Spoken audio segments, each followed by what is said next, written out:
देशमुखांच्या मारेकऱ्यांना सजा झाली पाहिजे, पोलिसांच्या भूमिकेवर प्रश्नचिन्ह निर्माण करणारे धस.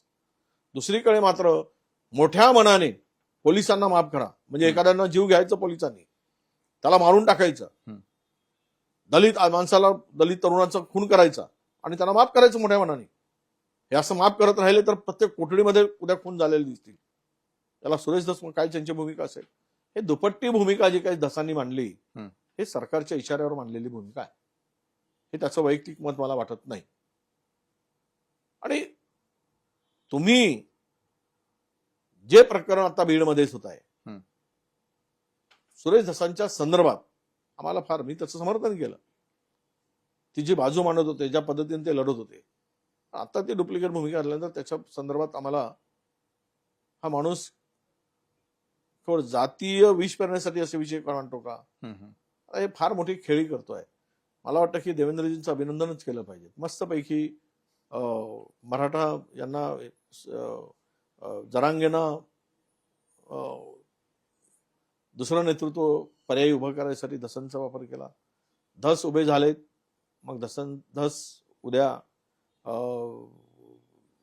देशमुखांचा विषय घेऊन पुढे आले, ती बाजू मांडली. मुंडेंना टार्गेट झालेत, मुंडे काही खुर्ची सोडायला तयार नाहीत, मुंडेवर गंभीर आरोप आहेत, शेतकऱ्यांच्या फसवणुकीच्या आहेत, कृषी मंत्री असताना मोठ्या प्रमाणात भ्रष्टाचार झाल्याचे आरोप आहेत, करुणा मुंडेंनी केलेले आरोप आहेत, त्यांना झालेली मारहाण आहे, त्यांची तुम्ही घेतलेली मुलाखत आहे. आणि ज्यावेळेस न्यायालय म्हणतं, कौटुंबिक न्यायालय, आणि ते फॅमिली कोर्ट सांगतंय की हिच्यावर कौटुंबिक हिंसाचार झालेला आहे, अत्याचार झालेला आहे.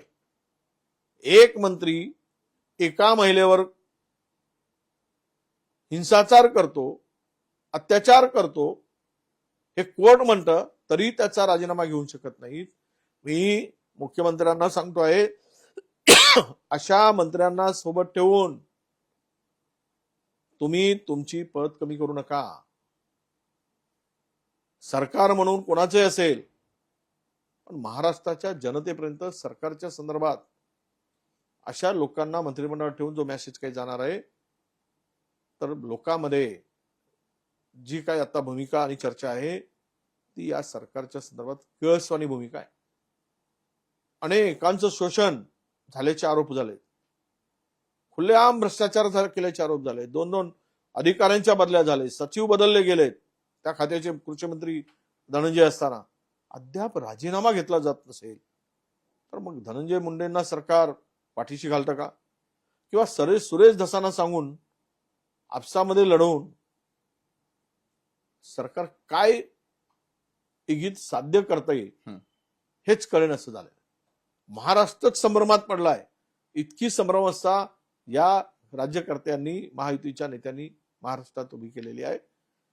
मी शेवटचं एवढंच सांगतो की शिंदेच्या, आपल्या सूर्यवंशीच्या मारेकऱ्यांना पोलिसांना सोडू नका.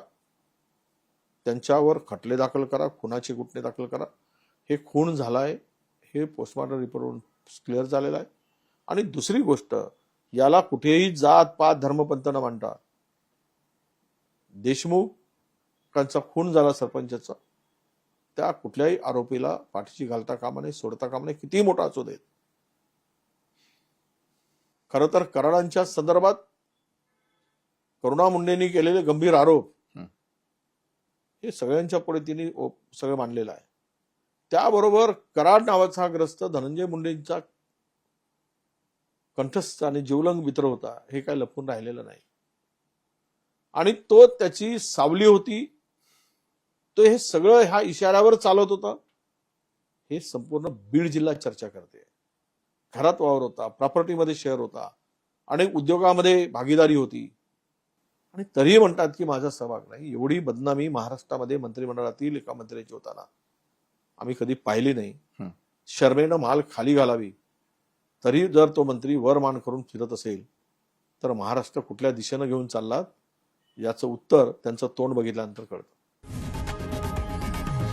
लोकशाही मराठी ऐका, पहा, जागरूक रहा.